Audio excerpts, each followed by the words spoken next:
Well, did you see Brady Tkachuk in the group? Did the anchor man? Yeah, it was good. Very good. Yeah. It was good. I'm going as Bob Ross tonight. Now, right up in here, we'll make a happy little cloud. Use just the corner of the brush.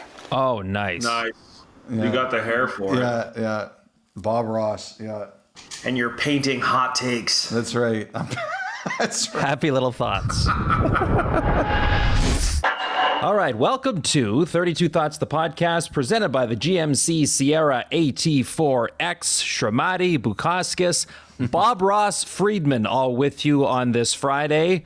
Elliotte, this is the podcast. We live by these words. We don't make mistakes. We just have happy accidents. A dynamite Halloween costume for yourself, my friend, to wrap up the month of October. Last one. A very emotional night for me, I have to say. My son, Max, is 13 now, so we said this is the final time that he is going trick-or-treating. And so, as you know, Kyle, I am. It's like the playoffs for me. I am playing hurt. I screwed up my ankle this week. I've been in bed most of the week, but you know, you've got to play hurt. You take the shot. You take whatever pain suppressants work, and you go out there and you do your kid's last Halloween. So, the Bob Ross costume was Steph's idea. She liked it. She loves Bob Ross. So I decided to do it. I'm glad that people liked it. And Max went as an inflatable Cookie Monster, and it was an even bigger hit. Like there were parents at the houses who were doing selfies with Max's costume. So it was a great night. You know, big game. You got to play hurt, just like the playoffs. Halloween, your kid's last Halloween, that qualifies as a big game for non-athletes like myself. Big game. You delivered big, a la Freddie Friedman playing on a bad ankle. That's right. And great work with the Bob Ross look. What text did you send me tonight? Well, we were all I couldn't thinking help it. but notice. We were got all a lot thinking to get to in this episode. Yes, we were all thinking it. As the Edmonton Oilers piled it on in Nashville, it was only natural to wonder, is that have they finally got rid of the problem that is 97 and has allowed this team to blossom? Zach Hyman's off the schneid. Leon Draisaitl. Clearly, what did you say? Clearly McDavid was holding him back? Was that me or was that you? God, the texts were flying fast and furious. Don't be a chicken. Don't be a chicken. Don't be a chicken. You know who sent that text. Now, maybe in a laughing manner, some of us were thinking it, but who was the guy who actually put it down in writing? Well, you know what? I'm going to pull up the receipts right here. Elliotte Friedman. You do. It's all 97's fault Hyman couldn't score. Such a liar. Now, I'll admit that I responded, finally rid of the dead weight. So we're both guilty. If I did it, I would admit it. I think you did it. It's unbelievable how your memory escapes you at just the most incredible times. Whatever you're taking for that bad ankle of yours, I think it's doing some damage here. You need to scale it back. Yeah, I think we were equally guilty on this one. No, you know what though? Like that's a huge night for Edmonton. Like the worst thing for the Predators is that Nashville was on Edmonton's schedule when Edmonton was going badly. The Oilers own the Predators when things are going badly for them, generally. They do very well against them. Draisaitl's numbers against them are fantastic. And, you know, the Oilers, we've talked about how they just don't look quick, and they're really not a quick team, especially without McDavid. Like the NHL's own advanced stats, their edge stats, they show it. Like you can look at their team speed even with McDavid in the lineup, and they're not that quick. But Nashville shows up on the schedule, and it's like the magic potion for anything that ails the Oilers. They have just had their way with the Predators, especially the top players over the last years. But that was a big night for Hyman, and it was a big night for the Oilers. Noah Philp, first career NHL game, first career NHL point. And to your point, Elliotte, that was the Oilers' 13th win in their last 16 meetings against Nashville. That Noah Philp is a great story. It is a great story. You and I both have covered university hockey over the years in Canada, It kind of gets overlooked a bit, but it's great hockey. The University of Alberta is a huge program. Both Phil brothers played there. Noah, in a lot of ways, probably deserved to make the Oilers opening night lineup, but he finally gets a chance in his first point in his first game. That's a guy who took a little bit of time off. That is an awesome story. And every year you get 5 to 10 stories like that in the National Hockey League, and they're some of the best notes of the season. And also, Podkolzin. I was going to say. Boy, did he send a message. We've got to fight. Lauzon can throw. He can really throw. But oh my goodness! Look at Podkolzin dropping Lauzon. I did not see that coming. He didn't pick the softest guy in the NHL, that's for sure. If he was going to pick someone, he picked the hit record holder. He picked the guy, Lauzon. And that makes it doubly impressive that the guy he fought and the guy he knocked down was no shrinking violet. So that was a big blow for the Predators for a multitude of reasons there on Thursday, Elliotte. And before we get too much ahead and covering all we want to talk about here today, you want to mention anything just about Elias Pettersson, not the on-ice stuff in particular? We talked a lot about that the last little while, but something on Pettersson in Vancouver. Yeah, there was some stuff on his on his Instagram. I don't want to get into it too much, but those are losers. I like to say it once a year. Don't be a loser. Fans are fans. They're the reason we have jobs, and I don't like lecturing fans on what to say and do. You buy your ticket. You're the reason we are employed.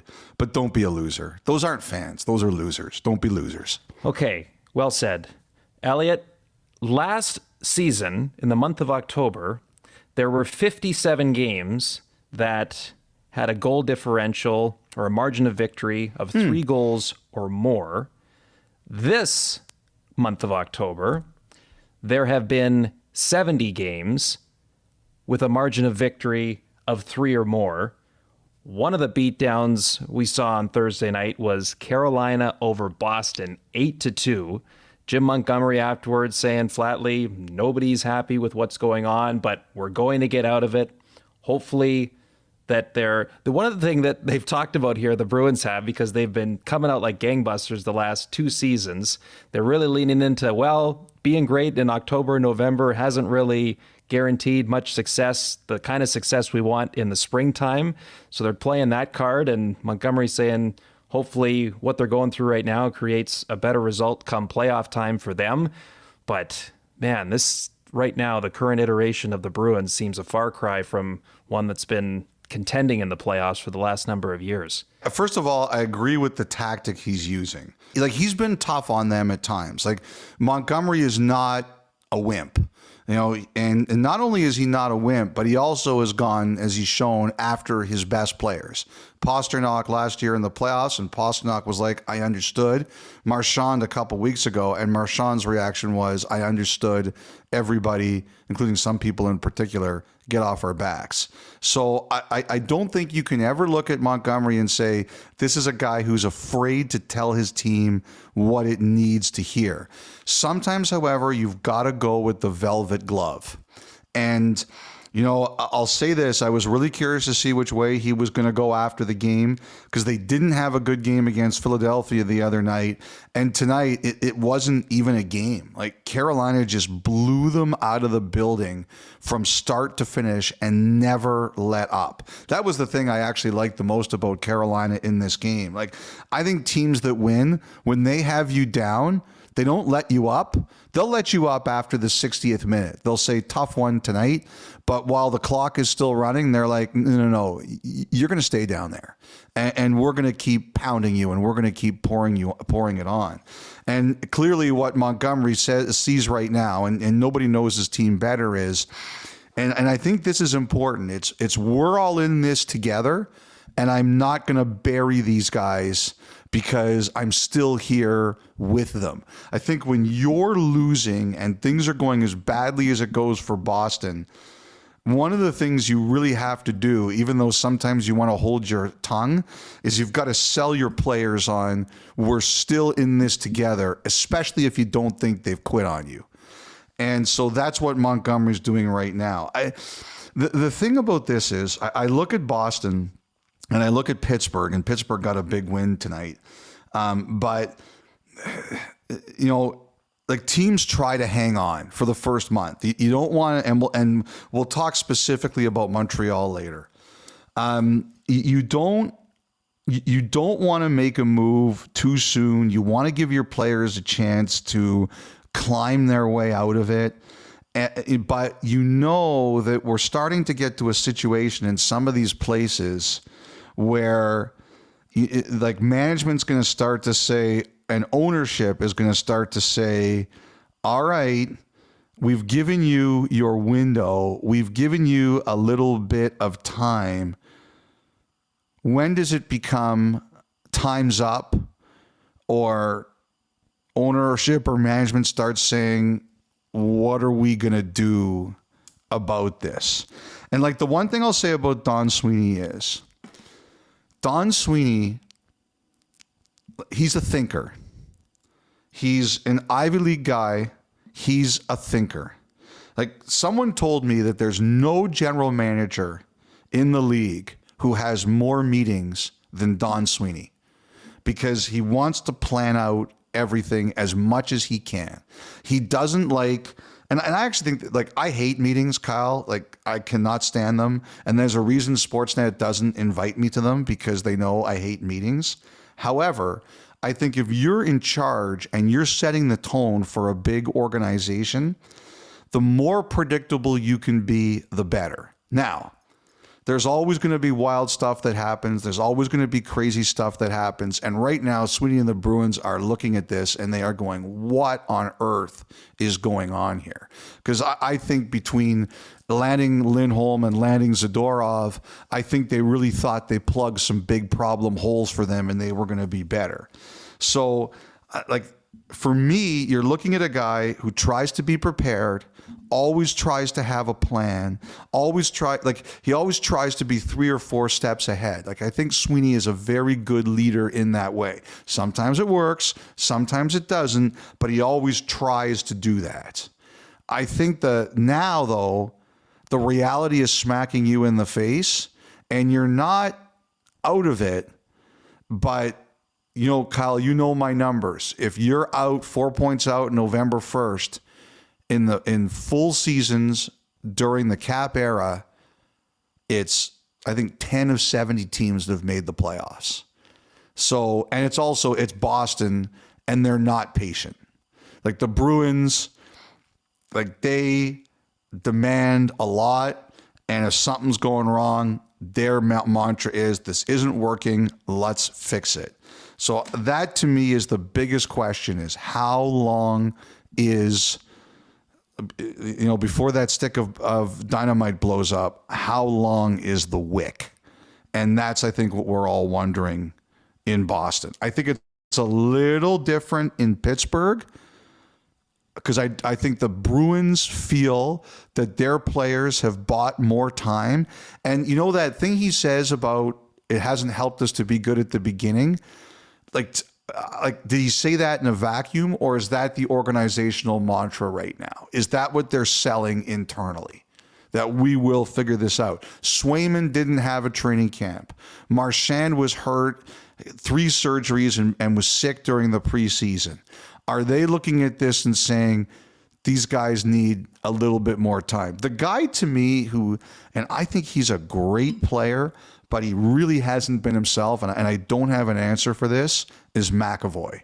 Like, I am a big McAvoy guy, and he just hasn't looked right, and I don't have a good answer for it. The other thing, too, is like, so finally this week, the lines really went in a blender for Boston, and Montgomery split up Pasternak and Lindholm, who had been together. That was a duo for much of the year, and he was even kind of beside himself going like, I don't know why it hasn't worked yet. Like, in theory, it should. Those two players should complement each other, but it hasn't. I wonder, too, and I was thinking this doing the game there last weekend, I know it wasn't always a perfect marriage at times, but I wonder through, as this new season has begun, new players are part of the mix, if, you know, replacing a guy like Jake DeBrusk is proving to be a little more trickier than they had thought, because as they say, it wasn't always a perfect marriage, but that guy scored goals.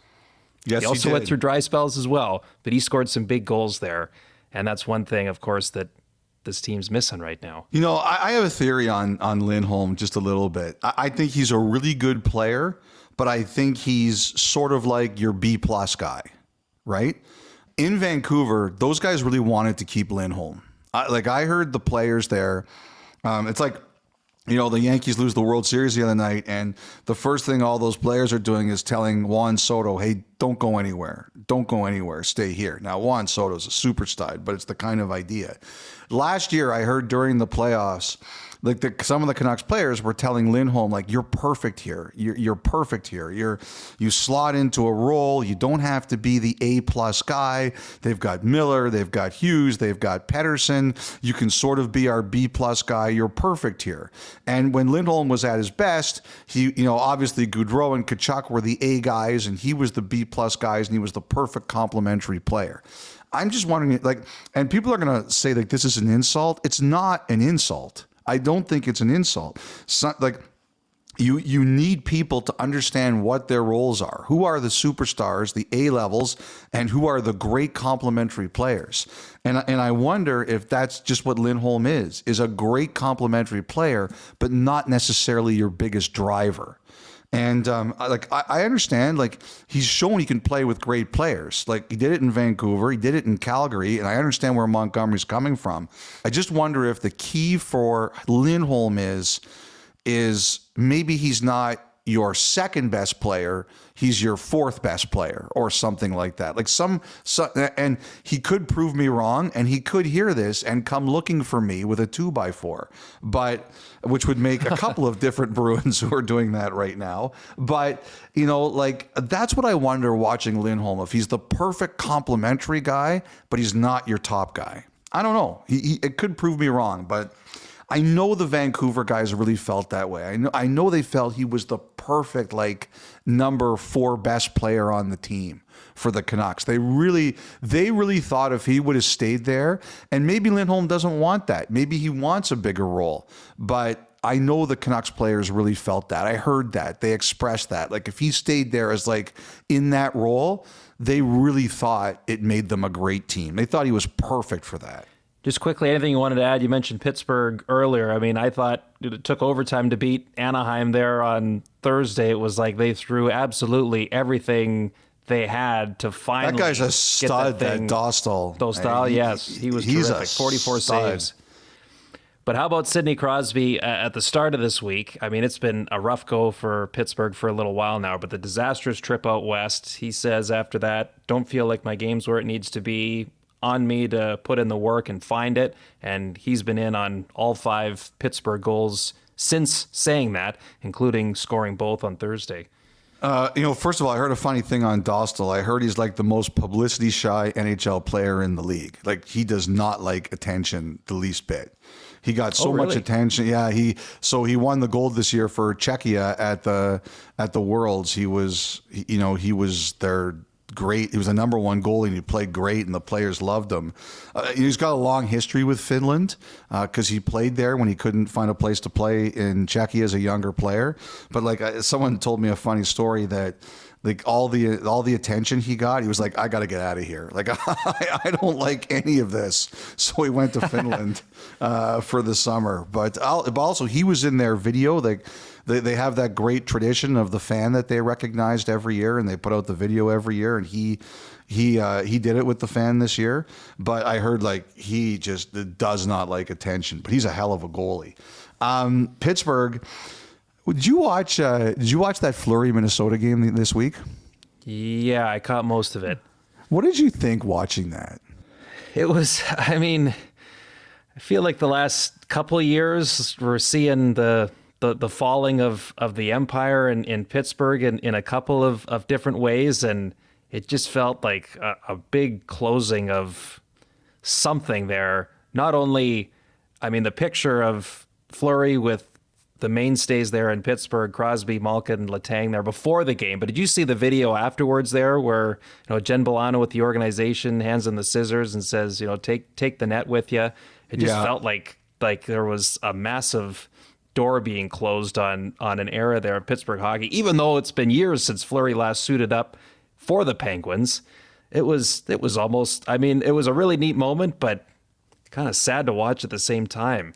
I am totally with you on this, Kyle. We are on the same wavelength. I can feel the brain beams going together between you and I right now. Like, I'm watching that game. Pittsburgh gets up 2-0 and they can't hold it. Like, they just can't stop them. And you could tell the Wild, like, they're down early, couple goals, and they're not even phased. They're like, we can come back against this team.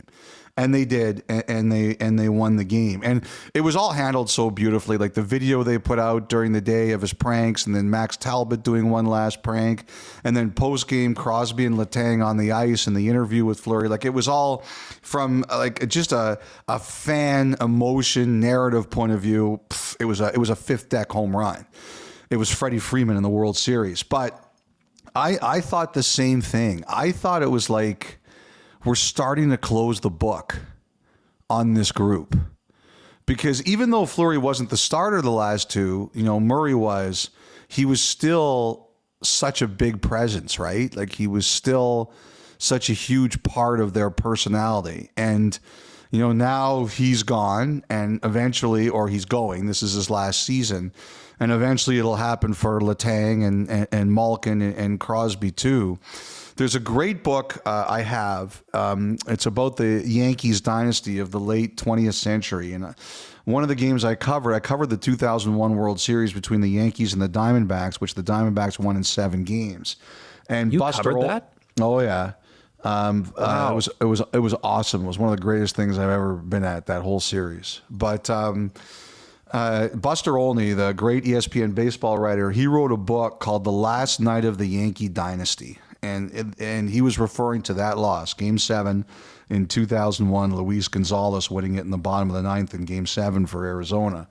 And I thought about that. Like, it was almost like the last night of the Pittsburgh dynasty, or, the beginning of the end of the Pittsburgh dynasty. And, one of the things that's going around, and they dominated Anaheim, as you said, they were the better team and they deserve the win, but they have not been very good at the start of the season. And, one of the things going on right now is, last year, Pittsburgh, they weren't happy about the whole Gensel thing. They were upset he got traded, and they wanted him to come back. And, like Kyle Dubas basically said, like, we have to start this here at some point, the changing of the guard at some point.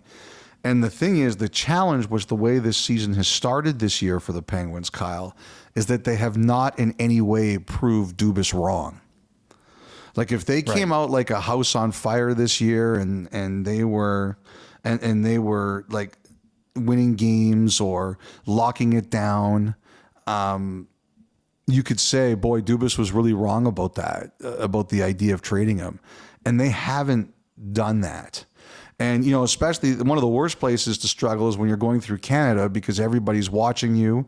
And you could really see the trouble, like in their defensive zone, they couldn't stop anybody. Like we said with Minnesota, they were like, we can score on this team. I don't care that we're down 2 goals early. We can score on this team. And you can see it. Like, Calgary felt it. Edmonton felt it. Vancouver felt it. Like, these teams, they didn't feel like they were out. And, Pittsburgh's got to put a run together and they got to get things going. But, someone said to me, you can feel the stress there, because you've got to prove something, and your season starts like this. And then, your manager has already kind of said, look, guys, I had to trade Gensel because the path we were going on, it didn't make any sense. And so far this year, nothing has happened that has said Dubas was wrong for thinking that way.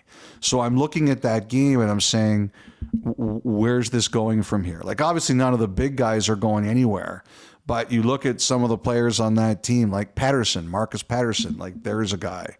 And you're wondering, like, okay, they're trying to figure out Jari right now and get him back to in NHL level. I don't know, like, that's the one thing I look at with the Penguins. They have to send a message that Dubas, shouldn't change it anymore, and they're not sending that message. By the way, that was good research on the blowouts.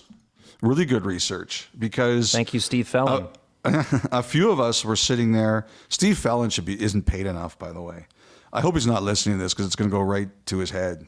Yeah. It's like Scott Lennox, the producer, did a great piece on the weekend with Sean McKenzie running up and down the stairs with one of our producers in the trucks. Yeah, Scott Lennox. And I was afraid of giving him credit for it, running up and down the stairs with the Martin Son of the Week, because that would go right to Lennox's head. Like, he would be unbearable to deal with after hearing such a compliment. But he deserves it, and Fallon does too, because on my chat with a couple of the producers, Brian Spear and Kathy Broderick, and also Dave Amber, we were talking about, like, it seems there's a lot of blowouts this year, but you have proven that there are more blowouts this year. Yeah, it's been just a bizarre start to the season in that sense. And as you pointed out a couple of times, already temperatures are rising in more than a handful of markets. Things seem to have settled a little bit in Toronto with a couple of wins here this week, but there was the trade a few days ago, Elliotte. Timothy Liljegren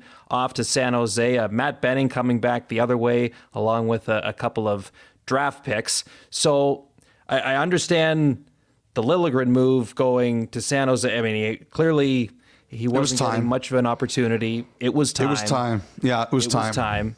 But with Benning coming back to Toronto, I mean, Craig Berube was saying Yanni Hakanpää is getting close. There's already a number of other defensemen in the organization at the NHL level right now as well. So what does the future hold for Benning and the Maple Leafs? I think it's very possible that the Leafs will try to flip Benning.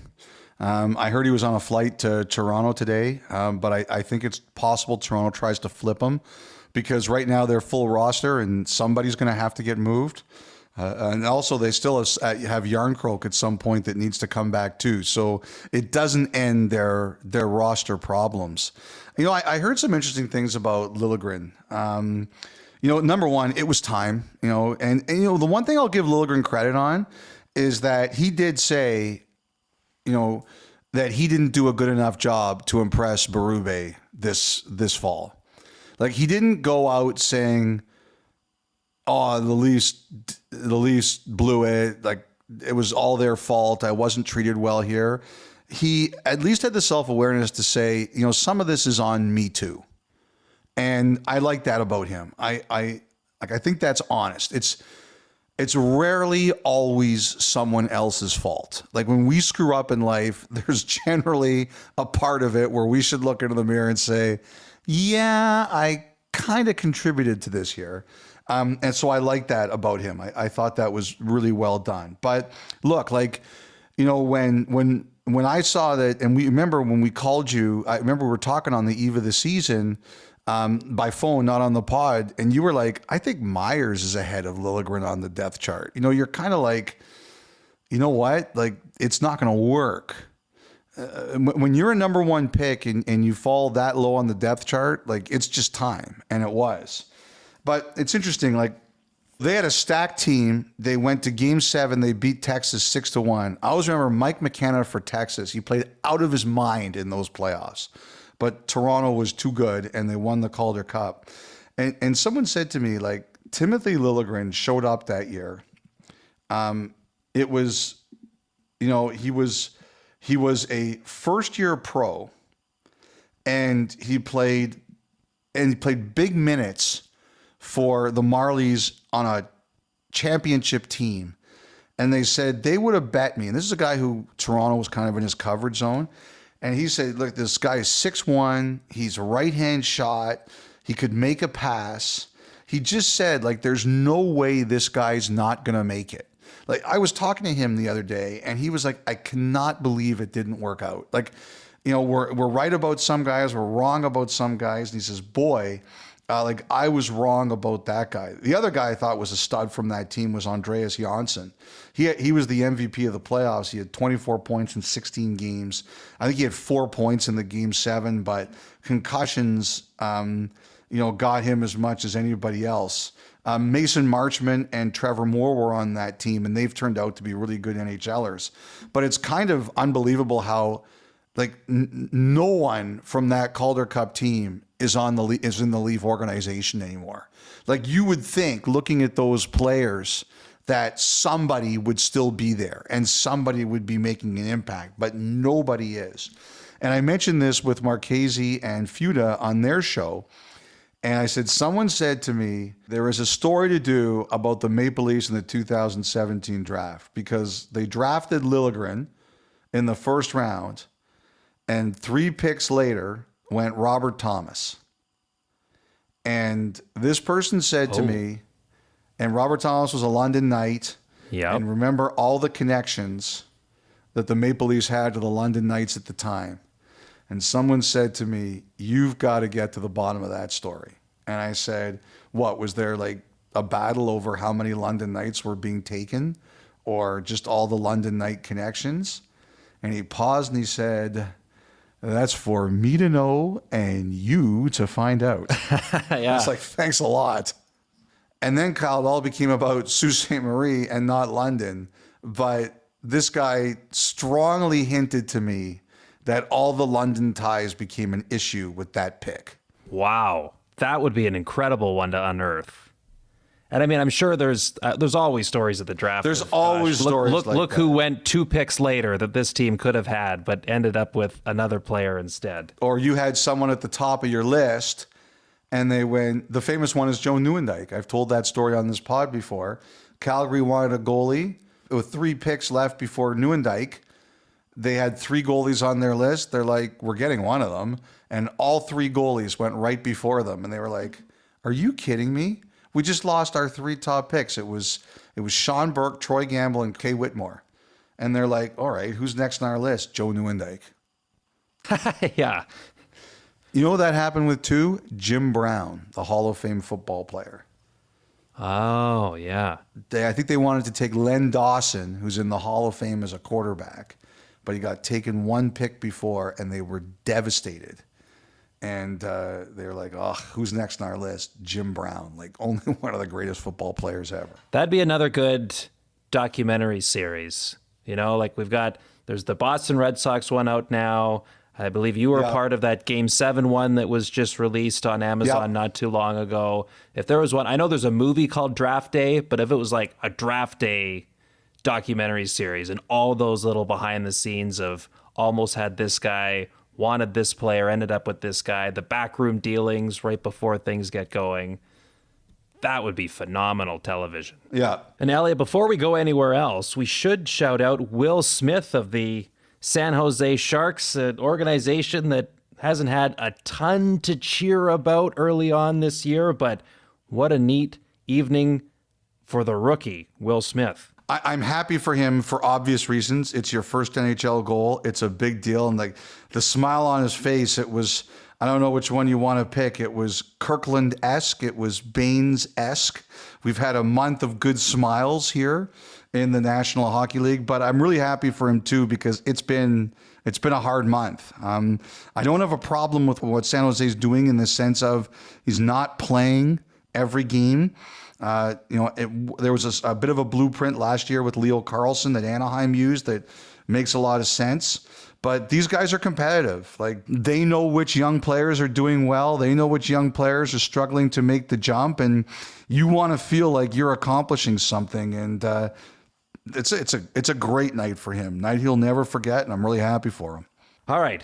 Reading through your latest 32 Thoughts blog this week, Elliotte, one of the things that caught my eye, Kevin Adams, the Buffalo Sabres. So the team has won 3 of their last 4. You're saying the Sabres GM is among the most active early on in the season. So what does that mean? Just making calls around the league saying what's going on? Is there anything really to it at this point? What's your read? I think he's just trying, you always call around who's busy. Everybody knew Utah was busy because their D was falling apart, so they needed bodies.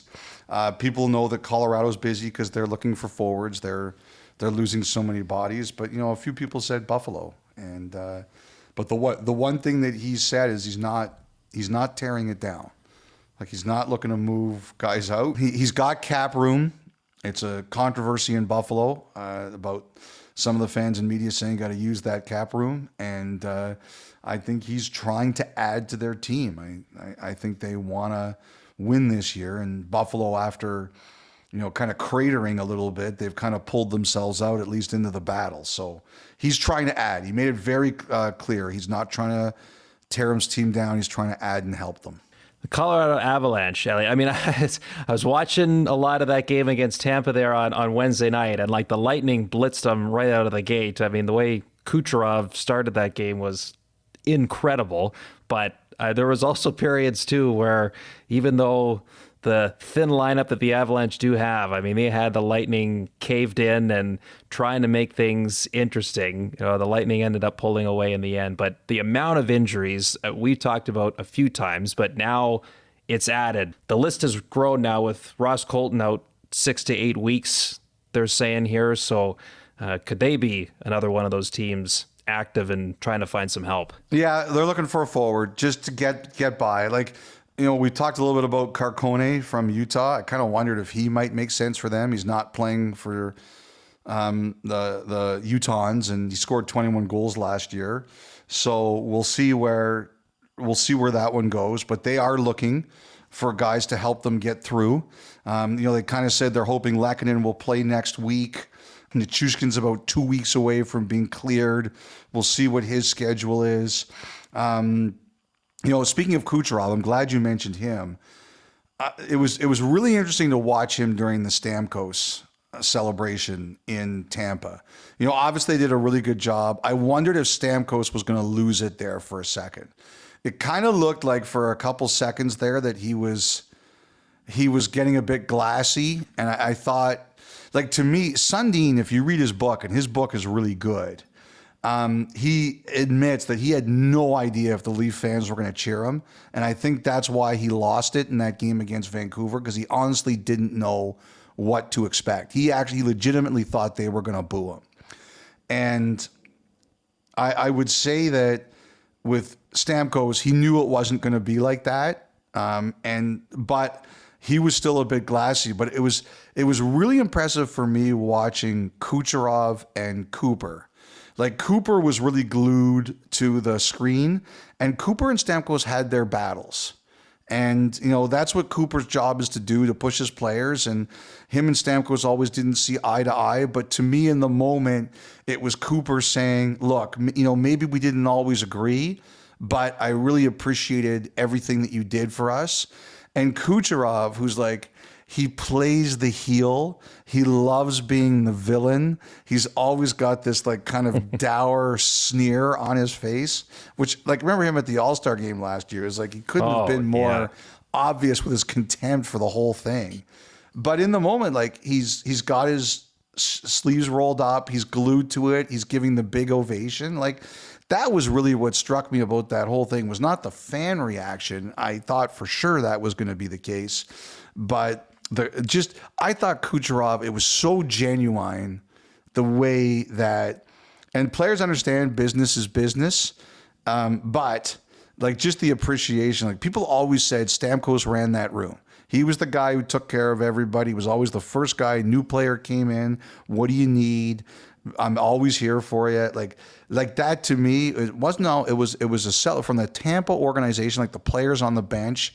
That was about not the plays, not the great goal where he barely could last after in the bubble.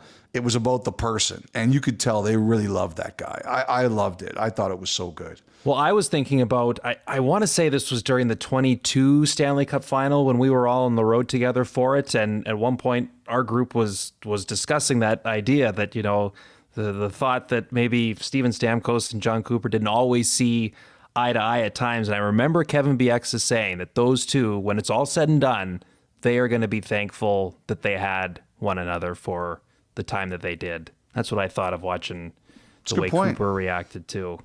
That was really cool. This is a non-credit Bieksa podcast, though. Like, you have to remember that. Yeah, but we'll make sure to rip him at the end. That's a very true and very, very good point. The other thing I would just say about Colorado is there's a lot of teams that are a lot healthier than Colorado who don't compete as hard as they do. Oh, man. At one point in that game, they had a power play going, like trying to get something. They had so many chances. Lightning penalty killers were gassed. And you know how it often is with the 4 forward, 1 defense system. As the time winds down, one of the forwards peel off and a second defenseman comes on because you're 5-on-5. Like, they just stayed. Like, they were like, we're going to score here. Like, with the 5 on the ice, we're going to get a goal. They didn't, but I just thought, like, gosh, yeah, to your point, you cannot fault them for their effort. Get your licks in early on the Avalanche. Like, to me, the Avalanche, depending on how long it takes them to get healthy, that's going to be like Vegas last year.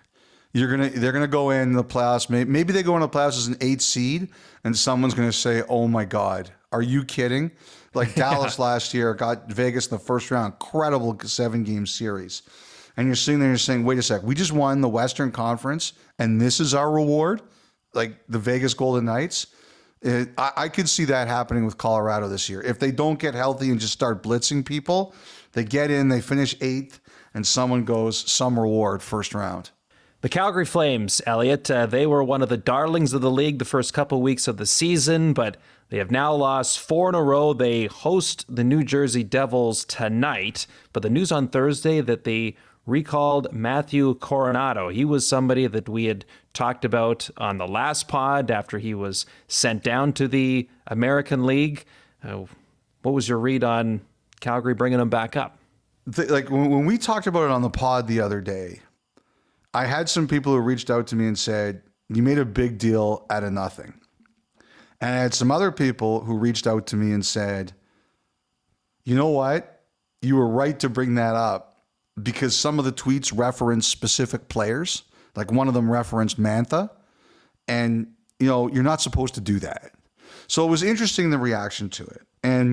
But I think in this case, the Flames had the power to determine how big a controversy this really was or was not.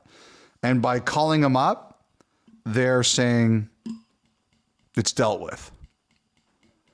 And so, like, that's like, you know, as you know, on this pod, I always talk about in Canada, don't pour gasoline on the fire. You have a choice of how many things you want to be a problem.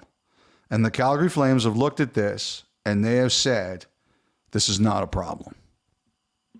And I'm good with that. Me too. All right, that'll take us to the final thought, which is brought to you by GMC. And Elliotte, we're going to go to Montreal for this one, who, gave up 7 to the Rangers last week, followed it up with a couple of wins. They gave up 8 to Seattle earlier this week.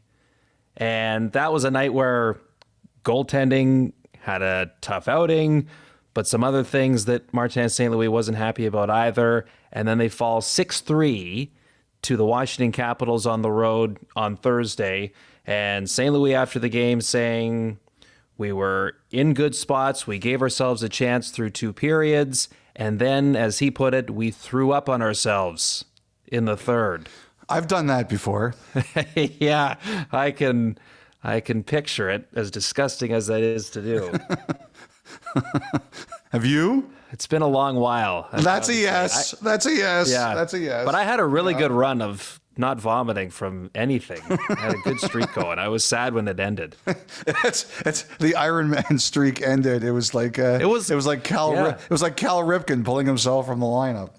It was like 2008 to like 2019. That's a pretty good run. It's a great run, 11 years. I'm not going to ask for the circumstances. Nobody needs to know that. The thing that Montreal can control is how they play. And I think they have to take a long look at that.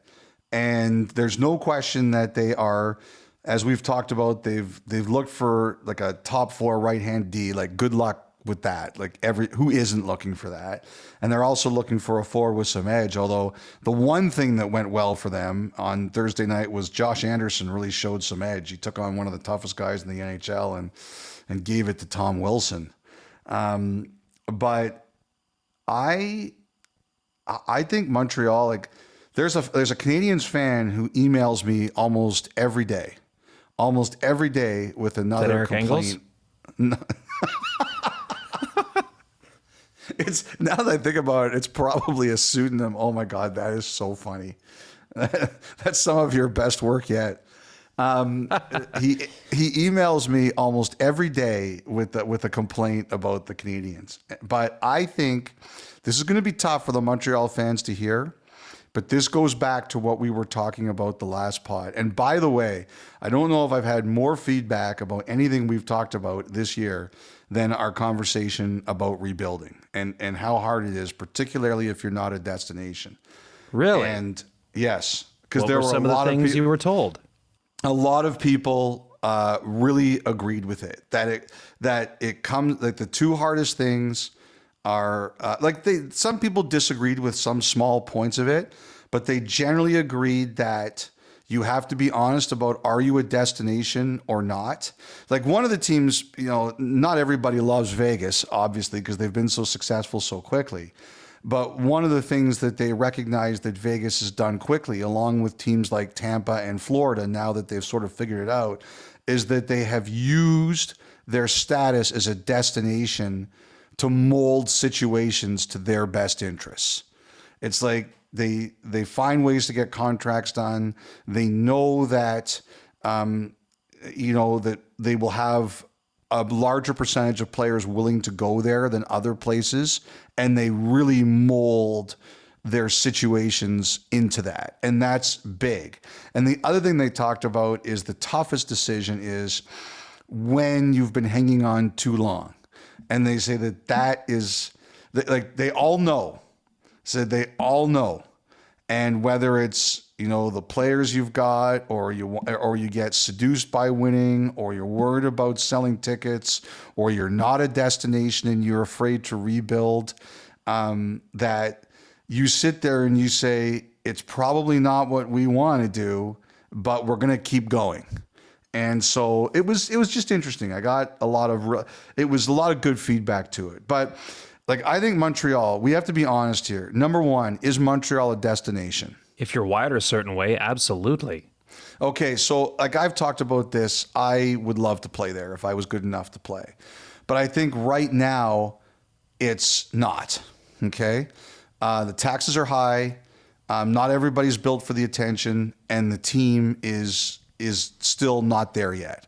But when they get better, it's going to be one, okay? Because the risks are high, but the rewards are high. The best way to build up your strength as a destination is to do it through drafting and developing. And Montreal has a lot of players. I look at them and I see a lot of guys who could be good players on a good team. But it doesn't happen fast. And now your fans are starting to get a bit restless. You're losing games in a pretty lopsided way. And that is, to some degree, fixable. You have to change the way you play, and I'm sure they're going to work on that. But Montreal's in the danger zone now where you're worried about making a deal that you regret. This is not a process that you can, the one difference is Panarin. Panarin dropped on the Rangers' laps. He said, hey guys, I want to come here. And they're like, rebuild's over. So unless someone drops on your lap and you can say rebuild's over, you have to go through this. And the biggest mistake you can make is to accelerate the process and you make a deal that you look back at in 5 years and you look and say, boy, that one's going to be on my tombstone forever. And I think Gorton and Hughes are completely aware of that. I don't think it's easy. I don't think they like the way they're losing right now is a problem, and they're going to have to address that. But I think if people believe that the Canadiens can really accelerate this now, I think you're probably, as the kids say now, delulu. Show me the deal that makes sense. Show me the deal that makes sense. And I accept all submissions. What's our email thought line? 32thoughts@sportsnet.ca. I accept all submissions. Do you think I'm wrong? No, I don't. As I'm just letting it all sink in, I agree with you that I don't see Kent Hughes and Jeff Gorton as the type of people that would want to hit the fast forward button, because things have gotten a little rocky here at times to come out of the gate this season. I don't see them doing that at all. And I believe that this is now like you're entering the next phase of, okay, Martin St. Louis, first opportunity as a head coach in the National Hockey League. You know, the first phase is one thing. You come in, there's no pressure or real expectation. His natural ability to empower players, because he has been every single one of those guys in the dressing room at certain points of his career, and he can relate to them that way. And now, as he's talked about, he's going to coach them a little differently. Certain things that he was able to accept at times in the past, not going to be able to accept anymore. So I think there's a different stage of growth as a group that they are entering through here right now.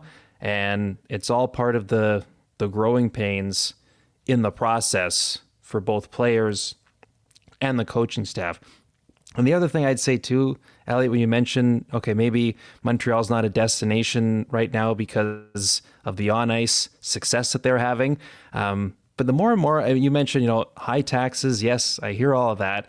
The more and more I learn a little bit about that stuff. Like, if you got the right people in place for managing your finances, you can work around the tax stuff in a legal way. It depends, but that one case, the Tavares case, and for those people who aren't familiar with this, John Tavares used something that is legal under Canadian taxes to help with the percentage he would have to pay.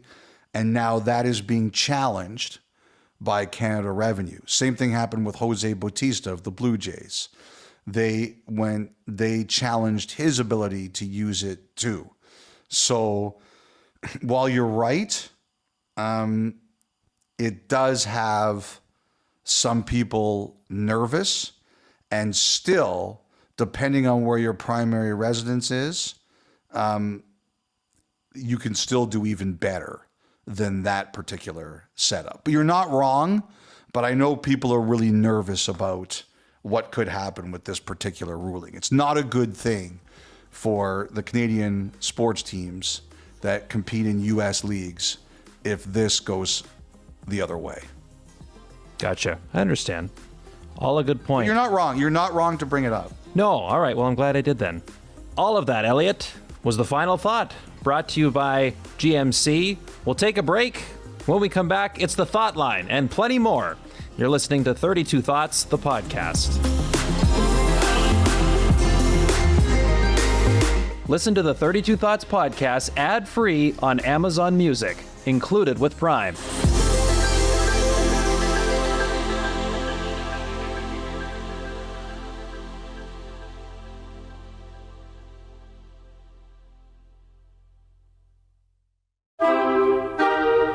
Okay, time now for the Thought Line. The number to call, 1-833-311-3232. Email 32thoughts@sportsnet.ca. Elliotte, are you ready for whatever the good listeners have for us on this edition? I was born ready. And they keep us on our toes week in and week out, which is great. And I hope today is no different. We're going to kick things off with a voicemail. Nick in Denver. Just had a quick question regarding songs and teams. When a team chooses a new goal song, does the artist have to approve it, or does the team have to, give financial compensation to the artist? Is there a licensing agreement? Similarly, with things with the Avalanche Cup run, they won the Cup, and Blink-182's All the Small Things was really associated with them. St. Louis Blues with Gloria. Do those artists get any compensation from that? I'm sure they'd want a piece of the action with it being so popular. So thanks so much in advance, guys. Keep up the great work, guys. So, Nick, that's a really good question. I did some asking around today, and at least up here in Canada, there are a couple of what are considered not-for-profit music licensing companies that the Canadian teams are in touch with. One of them is called SOCAN. The other one is ReSound. And so there are a ton of music artists, songwriters that are part of these organizations. And so when a team enters an agreement with these companies, it allows them to use the catalog of music of those that are part of them. And it's actually a fee that is based on ticket sales when it comes to hockey games, how many people are in the building on a given night. And with everything digitized nowadays, it's quite easy to keep a log of how many different songs that are played throughout a game, whether it's a goal song or just music that's going on between the whistles during the period or the intermission or what's being played before the game starts. All of those things. If it's something where, teams, Elliotte, as you know, they'll have like an opening video that they'll play on their video board before every home game. And there's typically, a music, a track set to that for the season. That's a different thing altogether because there's a video component to it. But for music just played over the PA, that's how it gets sorted. And I'm not entirely sure of how much money it does cost, but clearly it is not enough of an expense that the teams are turning away from it. It's just part of doing business. And as I was learning today, I mean, that would, to an extent, whether you're a restaurant, a hotel that's hosting weddings and you have a DJ coming in and playing music, those types of licensing agreements all factor into that as well. So yeah, certainly now in this digital era where music is so easily accessible, it's now become something where, as Nick referenced, artists want a piece of the pie, and this is one of the ways that they can get it. Right. And the same thing goes for, our situation. We have what's called the tease, which is the montage that airs at the beginning of the broadcast. Whatever music we go for, we have to license it. And in most cases, you can work out a deal with the artist or the production company. There are situations where the artist or the production company won't bend, as is their right. And, it'll be up to CBC before or Sportsnet now to say, do we want to pay that? And I know there have been situations where both companies have said, sorry, that's just above what we are willing to do. And they've walked away from songs because of it. But most of the times you do reach a deal. Now, I will say this, Kyle. I had one team tell me once that there's what's called fair use. Like you can use something as long as you're not trying to profit from it. And what it said, I believe there are some teams who think that, or at least in the past, this was a few years ago, considered a goal song fair use. But you know what they say about a lawyer? You can get one to argue one thing and one to argue the other thing, and you're going to see who ends up being right. So I actually thought a lot of that would be fair use, but maybe that's not the case. Yeah, I think for a lot of time it probably was, Elliotte. But what I was told today was, once YouTube came around about 20 years ago now, it totally changed the whole economy when it comes to music use in these types of settings. So it's a good question from Nick. Thank you for submitting that one. Next one, Brandon from St. Catharines. Just wanted to ask about the Calder eligibility of goalie Justus Annunen. He's obviously had a good few games, and while it's a small sample size, he may have a legitimate shot of keeping the starter's job in Colorado. He played 14 games last year and 2 games in each of the 2 years prior to that. But the Calder rules are a little oddly worded. Is he still eligible? Also, are the rules different for goalies? 10 games for a goalie are a lot different than 10 games for a regular skater. Thanks, guys. The easiest way to settle this argument is to go to the NHL website and see, is he still considered a rookie? And if you look at it and you go on to the goalie section and you look for, is someone qualified as a rookie, because you can use the filters, rookie and veteran, rookie, apply the filter, Annunen comes up as a rookie. So the NHL considers him a rookie. That's the right answer. And if you look at his stats, he hasn't played enough. Last year, first of all, he's under 26.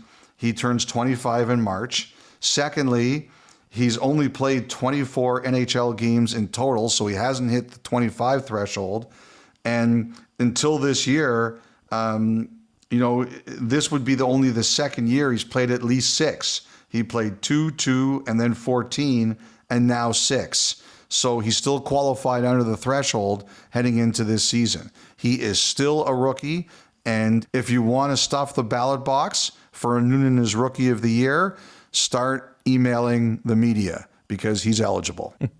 Yes, and just to read the league's eligibility for a rookie as they have written it, that as you referenced, a player cannot have played more than 25 games in any single preceding season, nor in 6 or more games in each of any 2 preceding seasons in any major professional league.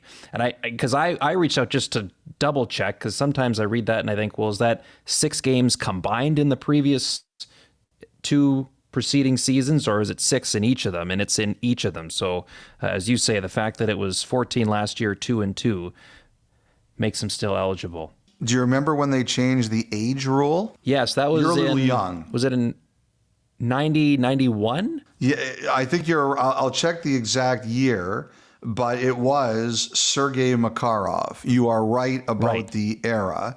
Sergei Makarov won the Rookie of the Year, and he's in the Hockey Hall of Fame. And he won the Rookie of the Year in 1989-90 when he was 31 years old. And he was a great player, and under the criteria at the time, he was absolutely 100% eligible and a deserving winner, but he'd already played for a decade at the highest level of competition. So that it was felt at that time that it was time to change, especially as the world was changing and more players from the Iron Curtain were coming over. So it was dropped to 26. John from Georgetown. Hey guys, first-time emailer. Sounds odd compared to first-time caller. Nobody uses the phone anymore, Kyle. Nobody uses the phone. Your generation has totally ruined the phone. Pure anxiety, the idea of having to dial 10 digits. Horrifying. Talk to someone. Oh, no, I might have to speak to somebody. Take cover. So Seattle scored 8 against the Canadiens the other night. Inside the 8, Brandon Montour had a natural hat trick. Yes, he did. I was wondering... Oh, congrats to him and his partner, by the way. Oh, yeah. New member of the family coming. Yeah. Mm-hmm. I was wondering how many defensemen have had natural hat tricks and who had the most. I would guess Bobby Orr, maybe Paul Coffey. Anyway, great show. Well, thank you. Do you have a guess? By the way, oh my gosh. Yes. Do you hear my dog? Yeah, that's okay. I don't mind if maybe your dog wants to answer the question. Maybe your dog knows the answer. He's sleeping behind me there. He's snoring. He's trying to chime in. What's your dog's name? Barry. Hey, Barry, do you know the answer to the question? Which defenseman had the most natural hat tricks? Yeah. Not getting an answer. His motionless response suggests he does not. Oh, good one, Dom. No, by the way. Dom, that was pretty good, Dom. I actually thought that was the dog. By the way, I'll just point out, Bobby Orr, Paul Coffey, neither of them had a natural hat trick in their careers. See, the biggest defenseman natural hat trick I can think of, I don't even remember if it was natural or not. I don't think it was. But whenever I think about a defenseman getting a hat trick, you know who I think about? Who's that? I hope Kelly Rudy does not listen to this podcast. Eric Desjardins. Oh, nice. In the Stanley Cup final. But I don't know off the top of my head if that was a natural hat trick. It's just the first defenseman hat trick that jumps into my head in 1993 between the Montreal Canadiens and the Los Angeles Kings. I can't wait to when Kelly gets to the studio Saturday and he sees you. He's not working this weekend, so, Kelly's he's off. No wonder why you took a shot at him. That's right. I wouldn't do it if he was coming in. And you know what? Being an old man now in his 60s, he probably forgets things in a day anyway. So I'm really lucky here. So I don't that's the first one that jumps into my head. I remember Cale Makar had a hat trick, but I don't know if that one was a natural either. It was not. No. Okay. Neither one. I'm wrong on both. Yes. Okay, so tell me about when are we talking about here? Okay, we're mid to late 90s. There are 14 natural hat tricks by defensemen in NHL history. but there's one player that has more than one, and they both occurred in like under a 2-year span in the mid to late 90s. Okay. Let me think. My first guess, I'm trying to think about defensemen who scored. My first guess is Al MacInnis. Nice. Well done. It is right? You're right. Oh, man, I was just thinking late 90s defenseman who could score. I wondered if you were going to go maybe Chris Pronger as the first guess, but brilliant work. No, Chris Pronger wouldn't have been late 80s, though. He's early 90s. I would have But guessed I said Pronger. it was mid to late 90s. He was in the league then. Oh, I thought you said 80s. No. I said it was. So I got the right answer, even though I was going to. You heard the info wrong? I have to tell you, Kyle, and for everybody listening to this is very typical of my work. I completely misunderstand something and still end up in the right spot. That's very on brand for me. Very on brand for me. That's like the, do you remember the episode of Family Guy where he's on Wheel of Fortune and he's doing the bonus round at the end and just has the most comically bad guesses for the letters, gets no help, and then still gets the puzzle? Yes. Is it Alex Karras in Webster? I don't believe it. Oh my God, I just took a shot in the dick. Holy crap. He's guessing like a Batman symbol for like the letter clues. That was pretty much. I thought you said late 80s, so I was thinking, who scored the late 80s? And like, why is he bringing up Chris Pronger? Oh my God, what a disaster! I got to tell you, though, nothing embodies this podcast more than the last 5 minutes. I just have to say. Al MacInnis did it twice. Once in December of 96 and then in October of 98, both with the St. Louis Blues. Because you know who else I was thinking of? Who's that? Like just as a guy, another guy who scored a lot in the late 80s, which was totally wrong, was Phil Housley. Nice. The guy who was traded for Al MacInnis. Right. He was not on the list for natural hat tricks. Denny Potvin has one. Paul Reinhart has one. Oh, Paul Reinhart was a big scorer. Yeah, he was a good scorer. One of the more recent ones that I forgot about, Nikita Zadorov had one with the Flames. Oh, that's right. Like not last season, but the season before. I totally forgot about that. Anyway, great question, John. That was a great question. All right, we got another voicemail. Connor from Vancouver. I'm curious about how former players like Daniel Briere or Joe Sakic transition to becoming general managers. Is there a formal process or training they go through to kind of learn the in and outs of managing a team, especially when it comes to navigating like the cap, contract negotiations, and just the complexity of hockey ops? Or do they just learn on the job and kind of lean on the assistant GMs and hockey ops teams? Any insight would be much appreciated, and go Canucks go. Boy, they could use some go Canucks go after Thursday night there, Connor. That was a rough night. Wednesday. I would, right, Wednesday night. Close enough. I would say that the question is, are you willing to, there's not a specific course or anything like that, but are you willing to put in the work? I think that's what a lot of what it comes down to. I think there's a lot of players who, when they retire and they want to follow that path, like a lot of them have young families. Do they want to spend more time with their families? Like it's to do that job well, it's a lot of work. Daniel Briere, it's good you mentioned him because Daniel Briere, he did it a bit differently. He learned the business. He started working for Maine in the ECHL, and he worked as much on the business side, if not more on the business side, than he did on the hockey side, just to learn how the business worked.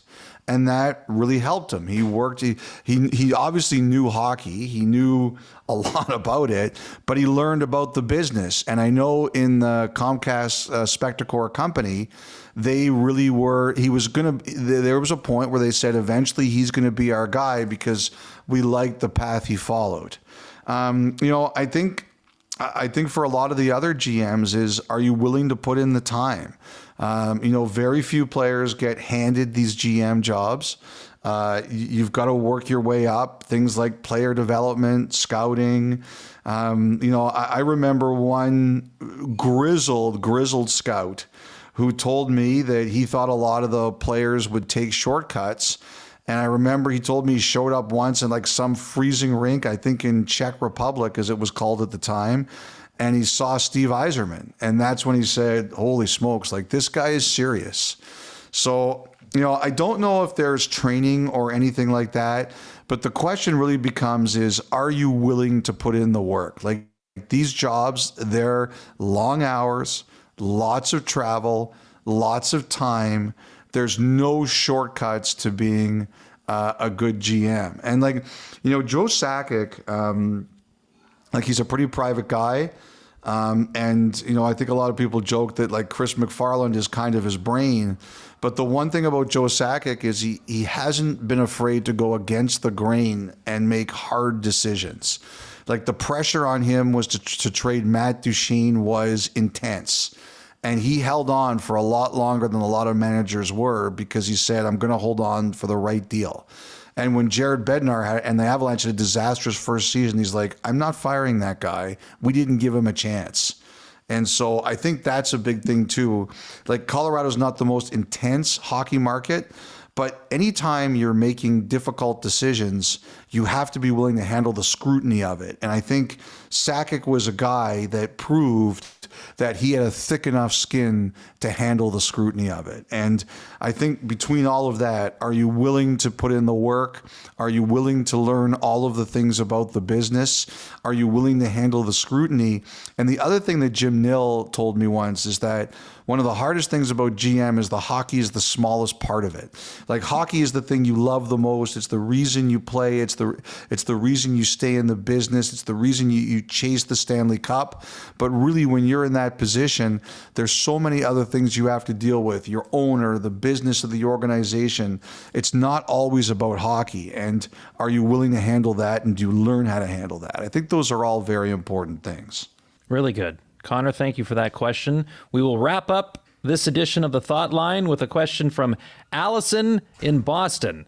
Hi, Kyle, Dom, and Elliotte. Love the show. Thank you.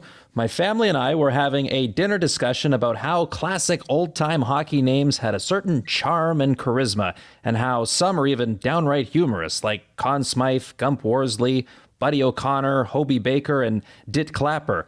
It got me thinking, what do you guys consider to be some of the great names in the history of the game? Hope you have some fun with this. Go Bruins.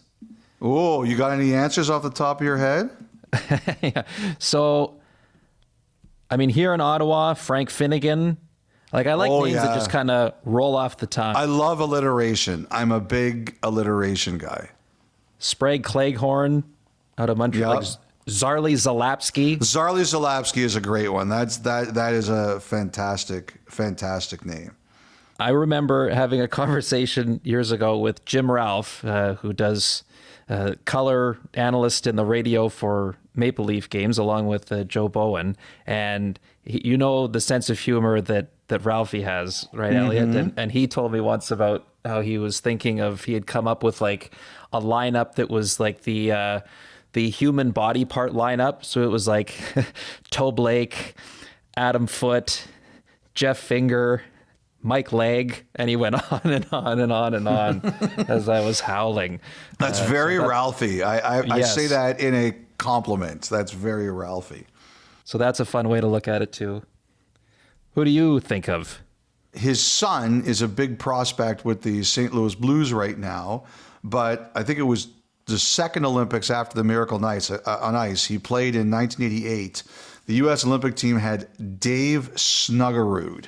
And I remember whoever was calling hockey at that time, I can't remember if it was for CBC or for the U.S. network, they had just a lyrical way of pronouncing that name. So Jimmy Snuggerud is now one of the Blues' top prospects.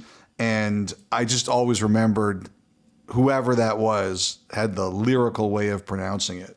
But when I was a kid in Toronto, one of the great nicknames I always liked was the Maple Leafs kid line had Rocky Saganuk. And that was Rocky was a big movie. It had already come out twice. and Rocky 3 came out for my 13th birthday party.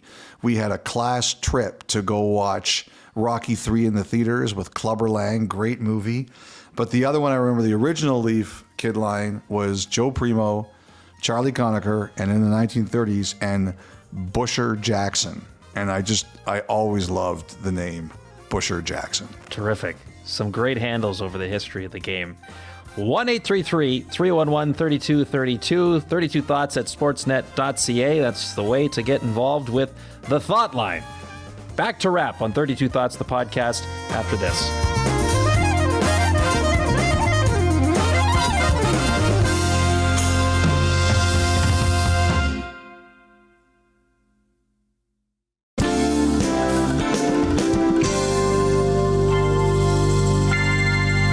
Welcome back to the pod. So, Elliotte, Wednesday night, the Los Angeles Kings had a huge 6-3 victory over Vegas, especially when you consider the night prior, they fell in regulation on the road against the San Jose Sharks. That game against the Sharks did not have Kevin Fiala in the lineup. He was a healthy scratch for what the team said, violating a team protocol by missing a meeting. They put him back in Wednesday night against Vegas, a goal and an assist.